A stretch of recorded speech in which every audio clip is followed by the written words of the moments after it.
Okay, in this video, I'm going to show you how to attach a ledger to Slack, attach a Praxis ledger. So I've got a couple ledgers on the Praxis side, and one of these, this one, is already attached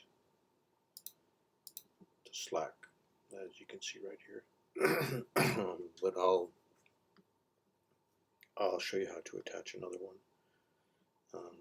Let's see. So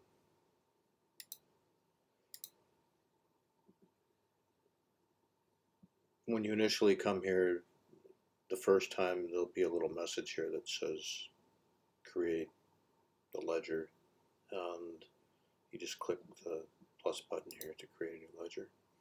And let's take a look at some information that we have on ledgers.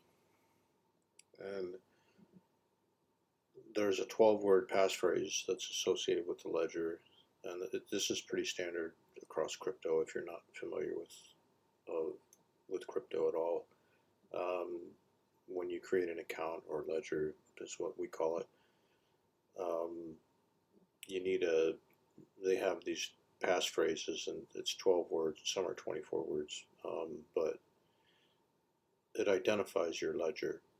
So you need to copy this and keep it safe, and that's what this little blurb gives you.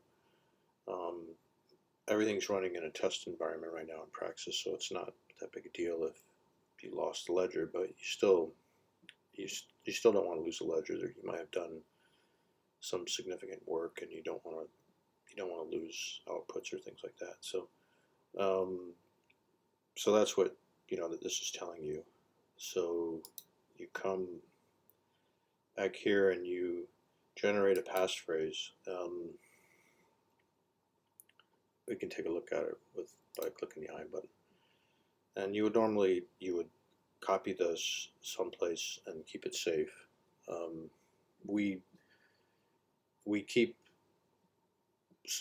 some of the parameters of the ledger in local storage, but that's just during testing. During production, we generally won't do it because it's not a safe thing to do, to keep something like this in local storage. And so you need to have it to recover the ledger and to sign things in certain cases. So but that's what you would do. You would just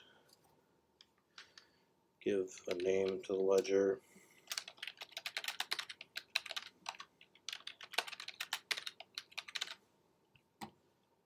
and I'm going to turn the I off, and I'll just generate. I'm never going to use this ledger, so I'll just generate another one and just create it. So it auto navigates to the code page, but we'll just go back to the ledgers. So I have 3 ledgers now, and one of them is attached to Slack right now. So I want to attach another one. So in the Slack, there's a new app home. If you haven't seen it, probably most bots don't have support for it yet, but you can build a fairly sophisticated amount of information about your bot inside app home, and that's what we've done here. So there's a lot of stuff here about how you can use Praxis, and there's certain things that you can do right from app home, and one of them is attach a ledger. So we'll attach it, one of these ledgers. It needs an alias. Certain operations inside Praxis for Slack use ledgers. You can refer to that as an alias, so I'll just call this one Slack test, and I'll use I'll actually use this one, which I haven't attached yet.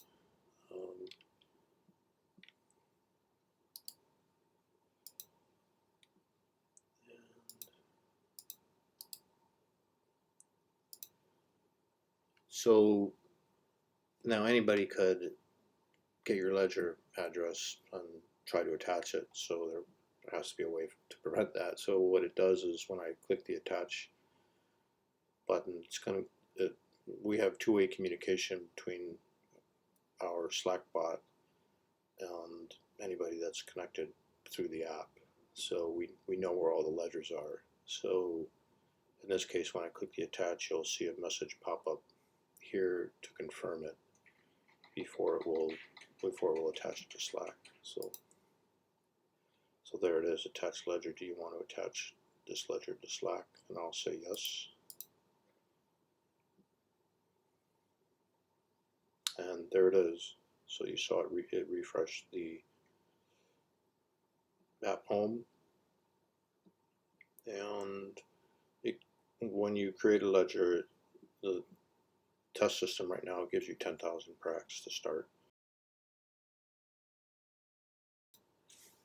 So that's all there is to attaching a ledger to Slack. So be sure to watch some of the other videos to see how you can use Praxis for Slack.